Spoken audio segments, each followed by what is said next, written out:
5:30. Sorry. Bring the meeting to order here. We're gonna have All right, 5:30, we're gonna bring the meeting to order and have roll call. Dale Hughes. Here. Don Bagley. Here. Chris Cox. Here. Phil Hoffman. Here. Susan Alshire. Here. Landon Magley. Yeah. Lynn Burns. Here. Brian Maynard. Here. David Wilkins. Present. Raise your chair. All right, we're gonna stand for the pledge of allegiance. I pledge allegiance to the flag of the United States of America and to the republic for which it stands, one nation, under God, indivisible, with liberty and justice for all.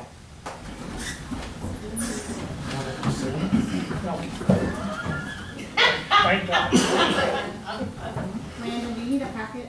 No, I'm good. The first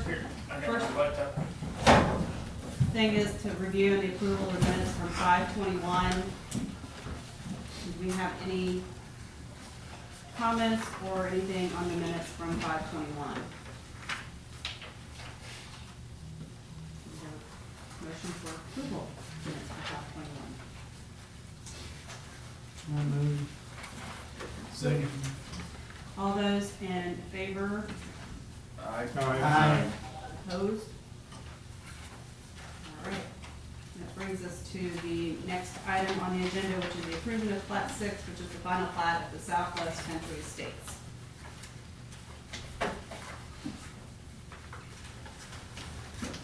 So, we have,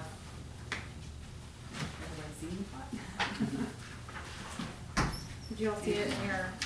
Let's review the plat. Does anybody have any questions or concerns or anything over the final plat 6 of the Southwest Country Estates? Yes, you have some questions? Go ahead. Point of information, I guess, or concern. Between plats 1 and 2, there was a deed of dedication of part of Columbia Street.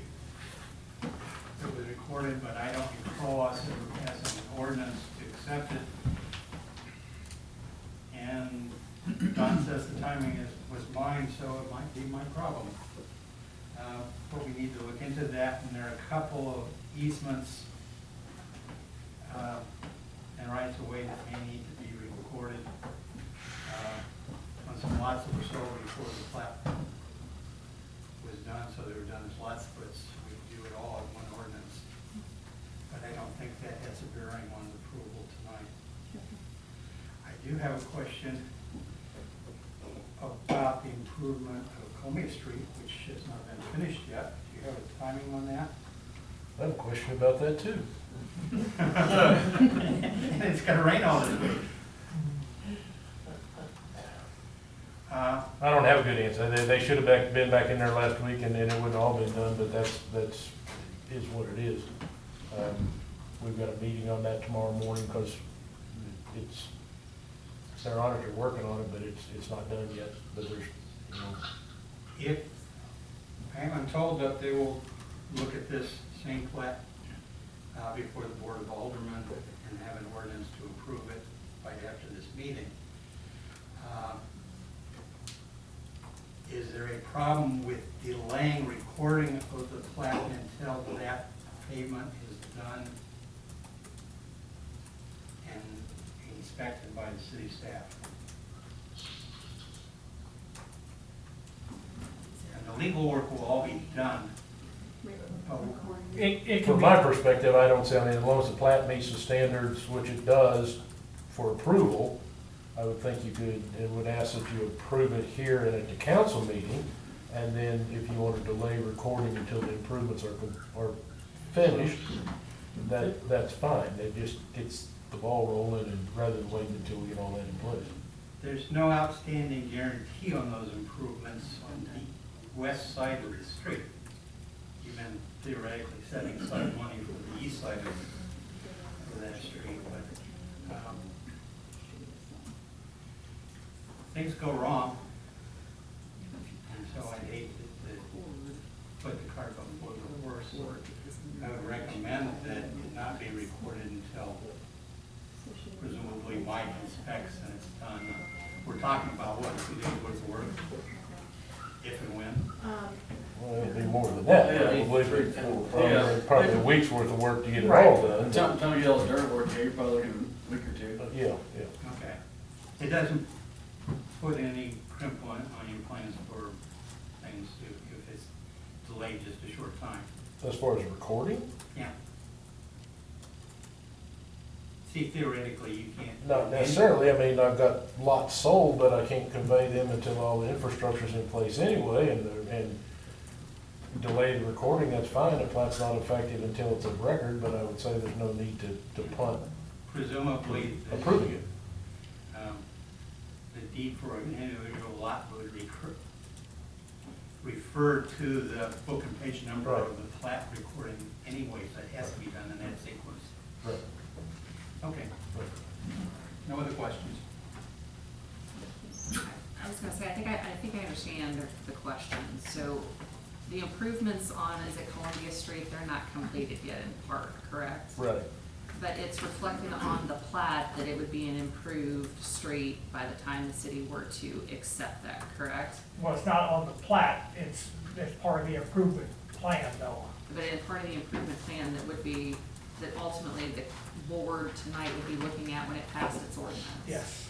Generally, because delaying recording of the deed is actually in contravention to the ordinance, staff would actually be going against the ordinance that the board would pass tonight. Generally, we would want to pass the ordinance and the deed, like basically be able to be in a position to file the deed the next day once the ordinance is passed. Is there a problem to delay the ordinance tonight before the board until the next general public works meeting, which would be in 2 weeks approximately? Is that right? It'll be August 10th. Yeah, until Be 3 August 10th? weeks.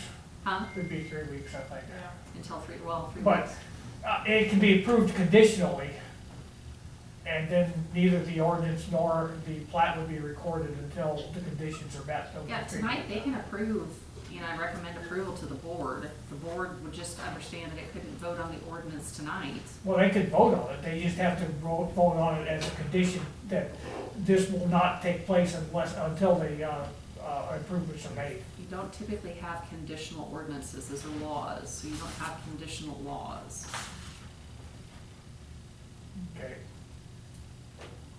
We've done it in the past, but that doesn't mean anything. If the ordinance is amended, it says it shall be passed and take effect as the date, this, not as written right now, but Effective as 2 of weeks from now, recording. and it doesn't have to come back before the board? Well, if it's not, let's say the improvements aren't done in 2 weeks, let's say you guys get a flood, I'm not hoping that you don't, but let's say God forbid you do get a whole lot of rain and it floods and it delays it, 4 weeks, then what? It would still be conditioned. Well, I'm just asking the question, you're the developer, does it impact you to delay it until both the passage of the ordinance and then the recording of the plat, hopefully the very next day? Is that typically how quick it gets done? Or within a day or two? I mean, once we get the signatures, this one, we wouldn't have all the signatures until Wednesday at least. So I'm just asking, what impact would it be like, just, realistically, if it waited 3 more weeks until everything was completed? That's what you wanna do, that's what you wanna do. Well, We're I'm spinning just- our wheels here to be here tonight, if that's what you do. Huh? We've wasted this meeting, if that's what you wanna do. Well, I apologize, I did not realize that some of the Yeah. improvements were not completed, Well, so. well, this- I mean, we do that at the county level from time to time, and you go ahead and approve a plat subject to completion Right. of the improvements. And I guess if I understood your comment correctly, Lynn, you were saying just amend the ordinance to say that it becomes effective when the plat is finally recorded? Well, I was suggesting a fixed date.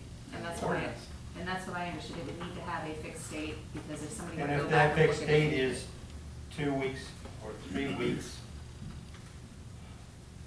Then, we can do that, it's just, I just threw out the hypothetical, and like I said, I plan for the worst and hope for the best. What happens if it's delayed past your fixed date?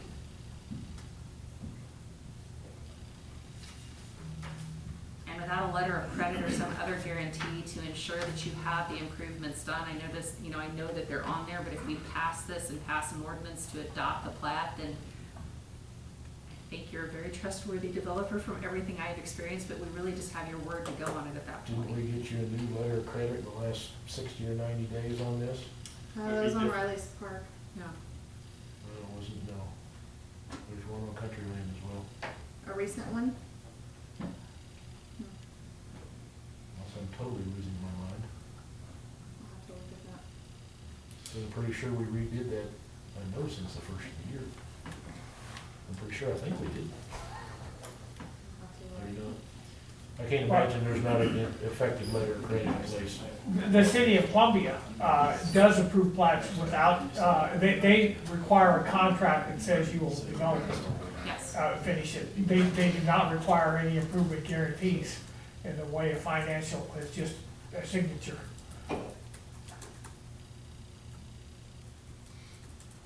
I may be completely wrong, Like, Kevin, but you guys can certainly make the decision, that's just my legal advice, and it's just, it's, But that doesn't affect this board, it only affects the Right, the commission, our so council. you guys can vote on it tonight, and I So, don't- so, I don't know. yeah, we can go ahead and decide I'll on have to see. the, on the plat, and yeah, it's the next board, correct. next hour gets to decide. Right. Oh, we'll just have to the next meeting. When do you anticipate that you could have the improvements completed? Well, we thought they would be done should by be now. done by now. I know, I know you're right. Now, we're gonna encounter a little bit of delay tomorrow at 8 o'clock tomorrow morning, but that's just gonna have to be that way. Because we've got some things we've gotta fix, and we know we do.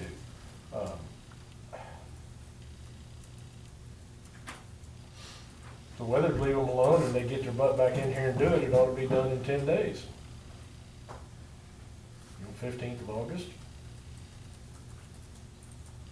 Actually, that might work in my favor. If you put a hard date on it, then that gives me a bargaining point. Yes, because is the 10th the next meeting? Yeah, So it could be put in there as the 10th.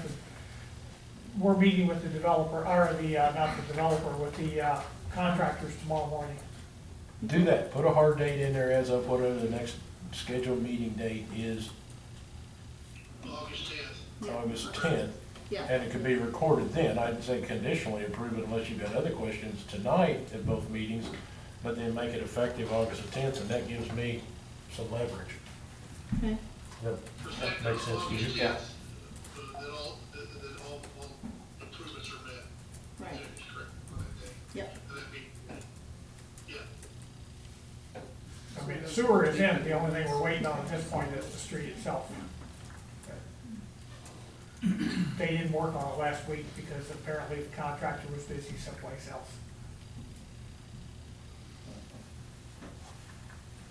Good thing for the contractor. Who are we waiting on that, Heather? Are we waiting on Christensen to come in too to help finish that road or? No. tie into it? No, this isn't us. That's what I'm asking. Yeah. Okay, thank you. Thank you. Yep.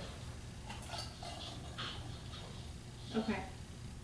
Good, so we can, I can make a motion once we're finished with discussion. yeah, so is there anything else on this, at this point then? We're clear on our move forward plan?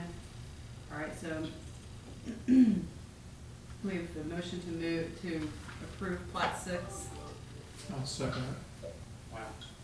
with the conditions in place. I move that plat 6 of Southwest Country Estates be approved as presented and recommend the Board of Aldermen adopt this plat by city ordinance, which shall be effective August 10th, 2020. You're good. I'll second it. As was stated. But can you repeat it? I wrote it down. All those in favor? Aye. Aye. Opposed? All right. That brings us to the next item on the agenda, which is updates to chapter 31 zoning, sections 31.7 and 31.9 of the Centralia City Code. And is that what you're doing? Changes? Well, all of the changes are in red, Right. and it comes directly from the Boone County regulations. I think Lynn had some, he had expressed some. I have one concern. Well, two. We discovered I discovered when we were looking at one of those proposed duplex lot splits that the ordinances as written now do not require the sign be posted on the property for rezoning, only for conditional use hearings. And this would be a perfect vehicle to add a requirement for a sign on the property, which I think is in public benefit. And then the county required? No, that's not in the county, is it? Oh, yeah, conditional use right now. I think There's going to be rezoning requirements? right. Is there a sign requirement that we posted on the property? I'm pretty sure that's a requirement in the city of Columbia. Yeah, well, I think it's in the county. too, and I thought it was part of ours, but somewhere along the line, it didn't get in there. Okay. Yes, this would be a good point, good place to put that in. Okay. The other, Heather says she took this language from the county, says, I think it's on page 5, all these pages are not numbered. An applicant for a change in the zoning district map shall have the responsibility to demonstrate to the Planning and Zoning Commission and the Board of Aldermen by competent substantial evidence that the proposed change in the zoning district is justified.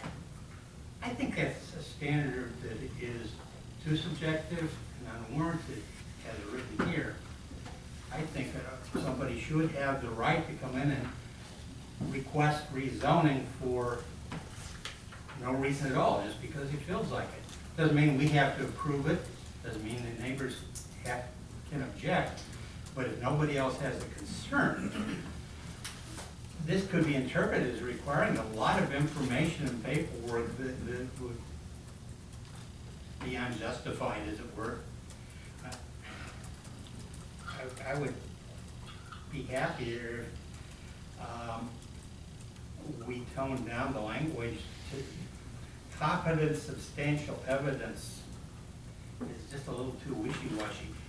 Boy, this is part of your ordinance. How do you address that?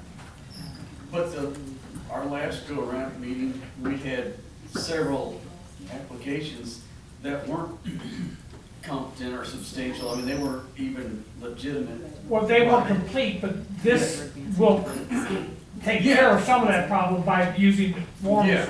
that are in place. Yeah, but somebody on P and Z could get antsy and say, I want to count on all the number of duplex lots in the city and whether they're justified by market research. Substantial is a fairly high bar to Yeah. put in there. Excuse me just a second, my dad's in the hospital, I need to take this call. So, I mean, I think there's better wording that can be put in there. But substantial is a fairly high bar as far as evidence is concerned. This is for like the substantial and competent evidence. Let's say, for instance, this body were to deny an application for zoning, rezoning, whatever it is. And it goes before the Board of Aldermen to consider the request, even though it was denied here. When the Board of Aldermen take that evidence into place, it's just like a hearing. Right. And so it's under a 536 standard, RSMO 536 Administrative Procedures, which does require competent and substantial evidence at the Board of Aldermen level if it is disputed. So if the developer wants to try to convince the Board of Aldermen, it's taken on a record, and if it is substantial and competent evidence, it has to be presented to override the So opinion it's of this body. It's a term of art at the state level. There's It's case actually, law or something? it is case law, that is substantial and competent evidence, but it's not necessary, you don't actually, the applicant doesn't have to necessarily demonstrate it here, although they should have that, because if you all were to deny it for whatever reason and recommend to the Board of Aldermen, to deny it, but the developer still wants to try to bring that before the board for consideration, but that standard has to be met for the board. That's a legal standard under 536. But it's still It's- a bar that, in my mind, if I were an administrator, I would not be able to tell an applicant what would entail competent and Substantial and competent. substantial I mean, It's kind of like obscenity, as the Supreme Court has articulated, you know it when you see it, and I don't know if I can get it any better than, it's substantial, and it's a Well, standard, but we it's got an common. ordinance that's 20 pages long about obscenity and businesses. I don't want to get into that. I know, but I mean, the city can't, the standard has to be what the standard is in the state. That's not, I didn't develop that, that was a standard that's developed by the Missouri Supreme Court. We can take a look at, at the level of application. You don't need substantial and competent evidence.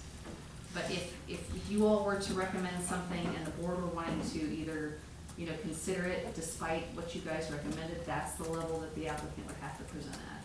Or if you guys were going to recommend something and the board chose to strike it down, they would have to strike it down based on substantial and competent evidence. At least what the case law says. I'm not saying that that's what it necessarily happens. So the substantial and competent evidence is basically at the board level and not at this commission meeting? My apologies. I would say the answer to that is, like I said, you need to be, the applicant would need to be prepared to have substantial evidence, Right. competent evidence. There's a few people, I think we all could articulate, would probably not have competent evidence. If you walk in with a crayon drawing and your house is, in crayon, that's probably not competent. I think we would be readily able to identify that, but, substantial, I get everyone's point. You guys, we can try to narrow it down. I can take a look at the case law and see if the courts have given better guidance. If you could give guidance to Heather and something that could be in the staff's record so they can give guidance. We have passed several ordinances with the understanding we're trying to protect the city and the public, but not cause a developer, or in case of rezoning, just an individual property owner, to incur costs that aren't necessary. I get it. And I apologize for having to step out, but what I was going to say to Lynn's comment when the phone rang, I kind of see, from sitting on that side of the table, if I was looking at that competent and substantial, well, just who's going to get on the high horse to determine what meets that requirement? And I guess I would argue that as long as there's an application that covers what your commission is wanting to know about a rezoning request, and as long as that application was complete, because then they're providing the information that this board would have said, this is what we want to see. I'll give you that one. I kind of see, well, who's going to say what the standard for competent and substantial is? And I don't know that there's a good guideline for that. And I'm not trying to derail what you've written. I'm just saying that, yeah, I see what you're. We've had 3 instances in the last 2 meetings, and Well, I'll agree with Boyd. If somebody can fill out and give us fill that application, be able to tell us what they want to do, where and everything, that's better than we have had in the past. And I guess I would say, it's going to be incumbent upon this board to say, okay, in an application form, this is what we want to see, what we think we need to know. But for me, you or anybody else to sit there and say, well, I don't think you're competent to ask that question, or this just doesn't seem enough information, after a while, that could start to have its own punitive. well, have you encountered instances like that with the county? You got some people that are pretty litigious out there and very contrarian. You can get the NIMBYs and the developers, and they're never gonna see eye to eye about what's competent and substantial. In the time I've sat on that board, I don't know that I've ever had something come before us that was so incomplete that it didn't make sense. And there's a little bit of difference there. There's a whole lot more staff at that level to review that, and I don't mean that disrespectfully to city staff. I guess no, I don't know that I've ever had something come before me down there that I said, well, I just don't have a clue what you're trying to do here. Had a few that, when all was said and done, we wondered why they were trying to do it, but that's a whole different question. But to me, if the application has and there again, maybe it's a time to review what's on that application. But then if it's a complete application that meets what you guys have said, this is what we want to know, one would kind of think, That's- they would have some other evidence to go along with it, but Well, to that- me, that's language what that you- said a complete application might be, and then make sure that the application has the questions you wanna know, might be less onerous than competent and substantial, cause Could we move it? No. on any given day, who are we to say who's competent? There are some times when it's just a matter of, I'm doing it because I want to be able to do it, or make the property more sellable. I would think Had the it, other considerations for Mr. Adams been complete and acceptable and, you know, Well, if you filled all that information out, that's competent and substantial then. And Well, but what I'm getting from Sydney is that it's the Board of Aldermen that, if they're going to overturn what this board does. So, I mean, I could walk through, right now I'm looking at one case. This is Cousins Advertising versus Board of Zoning, it's out of Kansas City, Missouri. The substantial and competent evidence applies, like I said, at this level, as well as going up to the board. Okay. So it follows throughout. So what I'm saying is that hopefully you don't have to have a hearing at this level. And you guys typically don't. You guys are one of the smoothest running planning and zoning commission boards that I've ever seen. You guys get along. You guys have great relationship with your developers.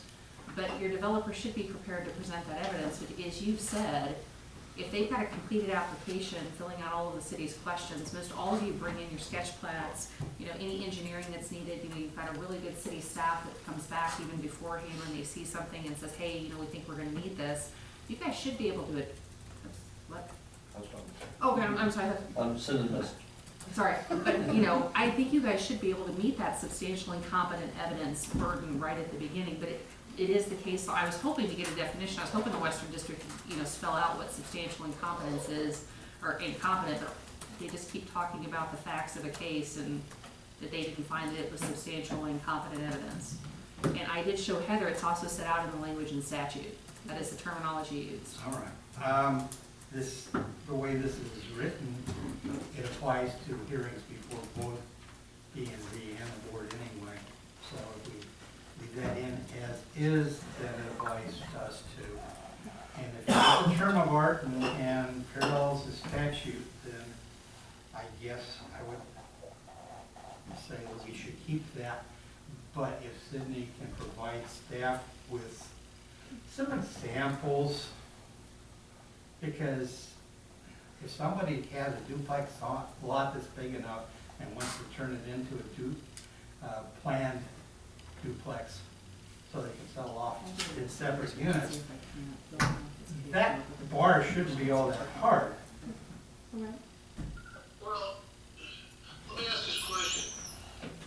Hearing what we're all talking about here, it sounds like to me if we have a robust application that meets the criteria that we're gonna need, to be thorough enough for us to make a decision on, we can dictate that with the application. Is that gonna, and what has to be filled out in an application? Do we have that today, Heather, or is that something we need to, make more robust and build out as a template? Help me understand what we have exactly. Well, this ordinance, the changes that we have, that I proposed here that match what Boone County does would provide that for us, I believe. Okay. I would have one question for Sydney. I mean, I understand what a scintilla of evidence is, I understand the preponderance of evidence, I understand clear and convincing, and beyond a reasonable doubt, where the stirs are substantial and credible fall into this. I would say, because I mean, I used to be an administrative attorney in front of the Public Service Commission, the OPC. I would say it falls around the preponderance of the evidence standard. It's not beyond a reasonable doubt, which the threshold is way up here. Right, Preponderance of the evidence is somewhere about here. 50% basically. So I would say about 50.1%, and you're looking at over 50%. Right. So that's, I mean, that's, you're asking me for my best opinion. It's definitely not here, but it's somewhere about here. Okay, so it's not at the level of clear and convincing quite either, it's more at the preponderance. Correct. Okay. Not arbitrary and capricious. That's, Right. that's really what you're, I mean, you're looking to make sure that the decision that anybody makes is not arbitrary and capricious, right? Okay.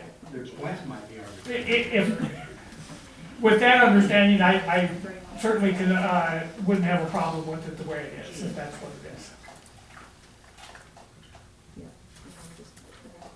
am I So we have, correct in saying goes that on to the staff next would page. tell somebody making an application so I'm just that adding the G. standard is going to be flexible depending on the scope and magnitude of the change being proposed?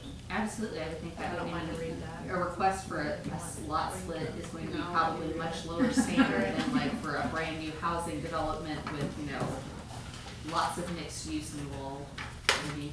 Given that the ordinance says if you get turned down, you can't bring it back in 12 months, I think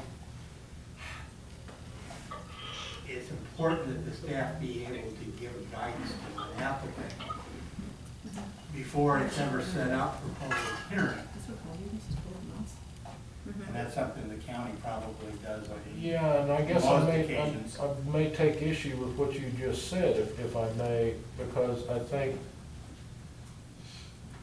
as a developer, the last thing I want to hear is to come in and say, well, how do I do this? And have someone say, well, that's kind of a moving scale.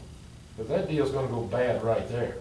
Well, No, but I what's think considered there's- arbitrary and capricious for like my lot split example. Right, is but what I'm a saying different is standard for the- that there should be a standard of, okay, if this is what it is, then this is what we expect. If you're doing this, then this is what we expect, but that needs to be defined. I don't think there's enough paper in the world to make a definition. Well, I know that, no, it comes back to your application, okay, you want a little piddly lot split or whatever, bring us, this is what we need to make that decision. You want a wholesale rezoning request, this is what we need to make that decision, and there again, to me, that comes back to the application, and that should And that's drive what everything I'm together up. suggesting.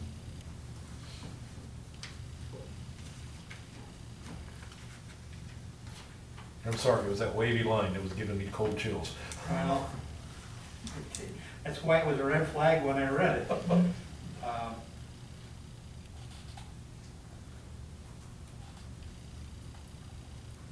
Oh, well. You may need to have more allowance and space in your application form for how the applicant addresses that.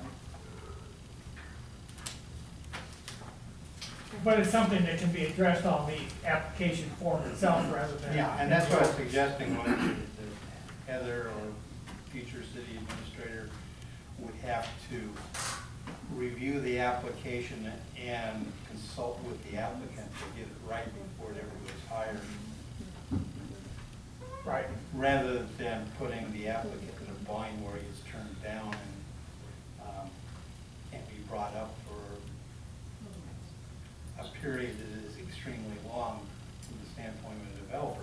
I mean, I know that from the standpoint of the county, if you turn in an application that's incomplete, it doesn't even go to the board, to the Planning and Zoning Commission as an incomplete application. So at that point, they've got to work with staff in order to make a complete application. Gotta be I would assume the same would incomplete be in the true eye of here. the beholder, though. Well, it's gotta meet the standard, because we had one last week that had been around for almost 3 months, trying to get the requester to get the application right. Otherwise, it would have died when it got to us in the original form, because it wasn't gonna fly. So that's where the applicant and staff have got to work to get to that level, and once they provided everything that was asked for on the application, then it was okay, but they weren't wanting to give what was needed on the application, so, yeah, because you don't. Does the county have that 12-month requirement? I think so. Okay. This came from the county. The city of Columbia has it too, I know. On the basis that the city attorney tells us it's term of art required by statute and that it parallels existing law in the county, and one of our adopted goals is to make our ordinances and standards reasonably close to our surrounding jurisdictions. I move that we recommend to the Board of Aldermen that planning chapter be amended as proposed. Would you like me to add Okay. under 31, 31-7.1, that's another subsection G, It would have the same wording as a conditional use permit for the sign in the yard. It says within 15 days of filing such application with the city clerk, the applicant shall place a sign on the subject property in a location, thank you, location. Such sign shall be of a type which will withstand the elements not less than 2.5 feet by 3 feet in size with the, and it says with the following wording, but I don't know that we need to have. Kills two birds with one stone and saves an ordinance. Okay, Okay, I would accept that as an amendment. okay, thank you. Second. All those in favor? Aye. Opposed? Oh, that's an aye for me, after I said that. Is the public hearing closed now? I was just double checking, it didn't have to do two different ones. I got caught on one. We just covered everything with one. That brings us to as may arise. Do we have? No, there will be a possible vacation of right-of-way, coming up, but I'll need to, get a little bit more information and then get that out to you, and we'll set a date for that, planning and zoning meeting. All right, well, that brings us I to, make a motion, we adjourn. I'll second. all those in favor? Aye. Aye. Anybody opposed? Nope. Okay. All right. We'll make those changes. Who made those? And then get copies.